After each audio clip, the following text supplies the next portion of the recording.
I've said before that I think that the story of art in the 21st century is going to be this breakdown of the false dichotomy of art versus entertainment. Nowhere do I see that happening more than in interactive media.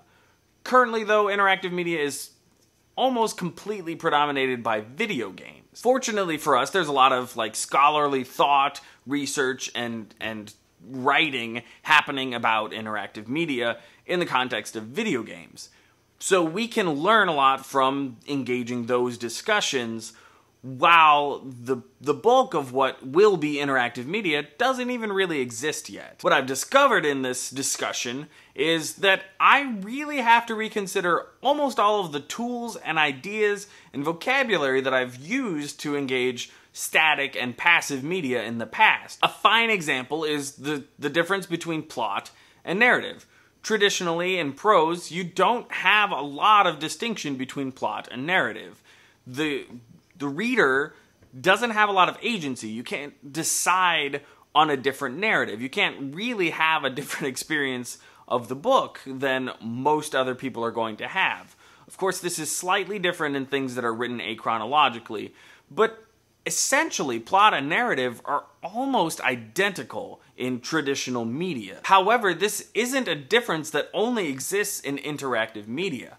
I recently was watching the show Chopped, which is kind of partway between reality television and game show.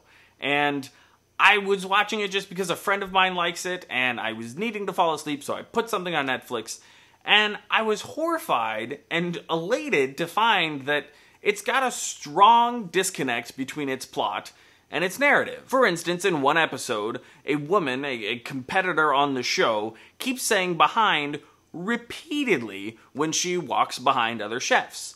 You know, she's going to get something that is not just right next to her, and she keeps saying behind. Well, this is a convention in professional kitchens. You say corner when you come to a corner, so you don't run into somebody. You say behind when you're walking behind somebody, so they don't run into you, or vice versa. It's something that I have no doubt happens all of the time on this show, but it's not usually included in the broadcast by the editors because it's not interesting. It's not compelling. In this case, however, the goal of the editors was to have this narrative wherein this chef annoys the other contestants. So it cut eventually to the other contestants in their little confessional booth things, saying how obnoxious it was that this woman kept saying behind. Well, the plot revolving around behind in almost every episode of this show, I'm certain, involves a lot of people saying behind a lot of times. But the narrative that episode told involved it, really, really in a big way. And that just fascinates me. The application to interactive media and video games specifically is pretty clear, I think.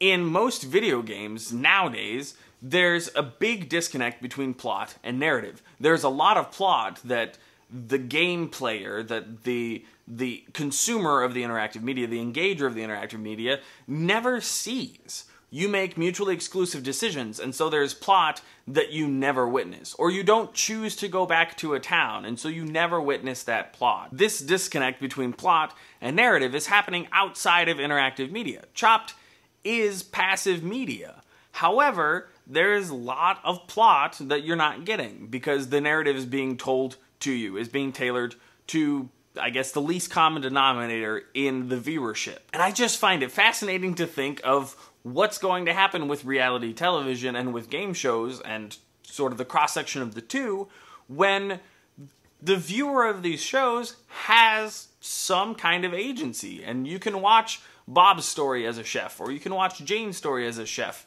and you get to tailor that narrative based on all of the footage that has been shot. You get to have your own little narrative portion of the entire plot of the show, everything that was filmed. That's a show that I want to watch or play, engage.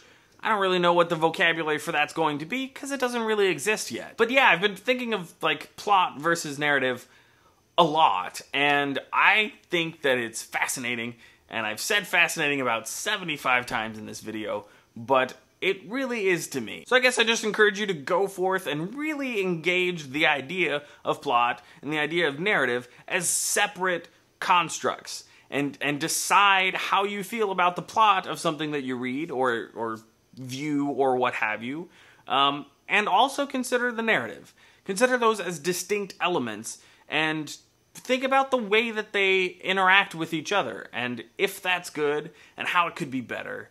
And I love that discussion. That is a very simple, very basic kind of discussion that you can have with all sorts of media at this point. But I think that it's a powerful one, and it can get the wheels turning toward really compelling, bizarre, interactive media that we can't even really imagine yet. So yeah, totally. Just go watch things, play things, think about plot, think about narrative, think about how they work together, and I will see you later.